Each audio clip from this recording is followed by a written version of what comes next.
436 KG গাঁজা উদ্ধার সহ গ্রেফতার দুই। মুর্শিদাবাদ বহরমপুর থানার অন্তর্গত ফতেপুর বাইপাস এলাকার ঘটনা। সূত্রের খবরের ভিত্তিতে বহরমপুর থানায় একটি দল নাকা চেকিং এর সময় হরিয়ানার নম্বর প্লেট লাগানো লরি থেকে 436 কেজি গাঁজা উদ্ধার করে। পুলিশ সূত্রে খবর, শিলিগুড়ি থেকে কলকাতার উদ্দেশ্যে একটি সফট ড্রিঙ্কসের লরি করে এই গাঁজা নিয়ে যাওয়া হচ্ছিল।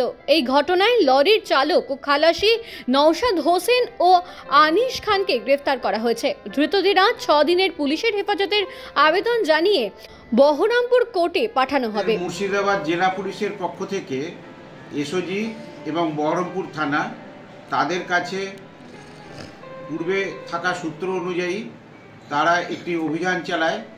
আমাদের যে বাইপাস আছে ফতেপুর বাইপাস NH যে পুরনো 34, সেখানে আগে থেকেই তারা অপেক্ষা করছিল এবং সেই সংবাদ অনুযায়ী একটি ট্রাককে তারা ইন্টারসেপ্ট করে। সেই ট্রাকটি হচ্ছে হরিয়ানার নাম্বারের ট্রাক এবং ওই ট্রাকে আমাদের কাছে আগে থেকেই খবর ছিল যে কুচবিহার থেকে তারা প্রচুর পরিমাণে গাঁজা লোড করে তারা শিলিগুড়ি হয়ে কলকাতার দিকে কোথাও একটা ডিসপোজাল করার জন্য তারা নিয়ে আসছিল এবং আগাম সূত্র অনুযায়ী তারা ওই গাড়ি আটকে তল্লাশি চালিয়ে প্রায় 436 কেজি গাঁজা ওখান থেকে আমাদের পুলিশ উদ্ধার করে এবং সেই গাড়ির চালক এবং যে খালাসি আছে দুজনকে আমরা গ্রেপ্তার করি।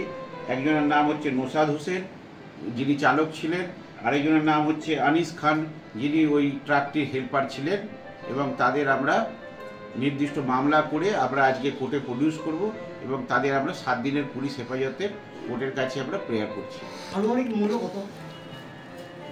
আনুমানিক মূল্য 30 থেকে 31 লক্ষ টাকা, এটার বাজার দর হতে পারে। এদের বাড়ি কোথায়?